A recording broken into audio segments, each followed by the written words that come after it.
Thank you, Mr. Chairman, Ranking Member Blumenthal, the rest of this committee and the Seniors Committee, and looking around this committee, seeing people that I've worked with before on both sides of the aisle, and it's good to see you, and especially to the new members as well.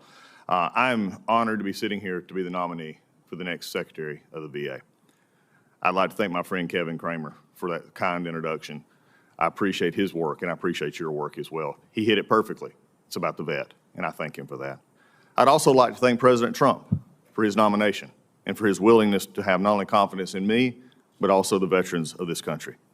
I'm privileged today, and I appreciate the Chairman and Ranking Member mentioning my family, because I would not be here without them. My wife of 36 years is with me, Lisa. She's right here. I have my son, Copeland, and his wife, Holly. I have my son, Cameron, his fiancee, Maddie. And then on the end, we have the one that glues us all together, and that is Jordan. She is our daughter.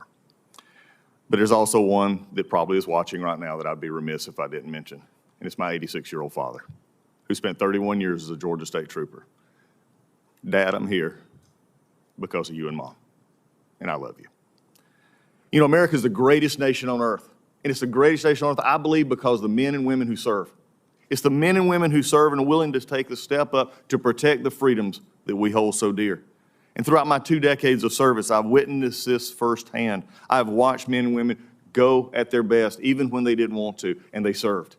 And they stood up for our freedoms. And they earned the benefits of being in our great veteran system.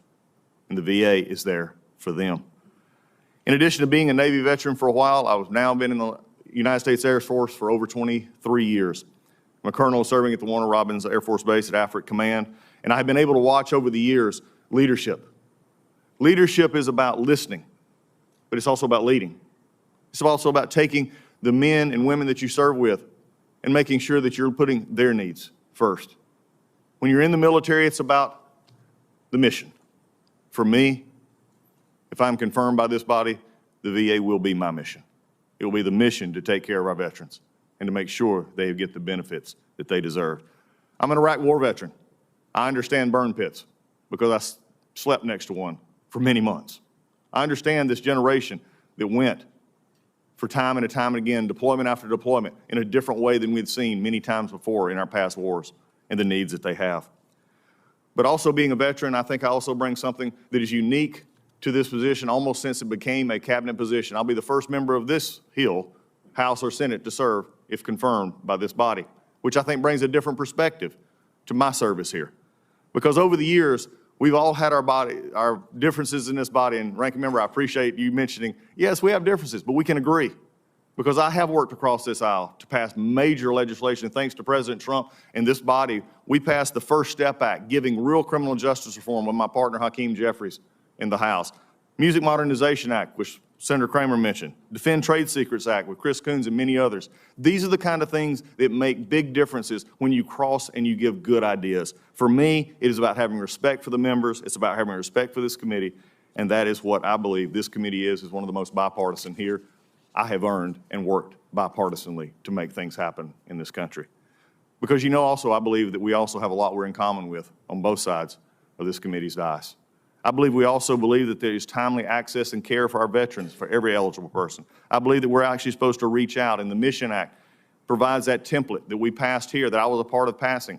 The VA Accountability and Whistleblower Protection Act, which passed, by the way, this body unanimously, that holds our veterans, workers, and the workers who touch our veterans to the highest standards possible.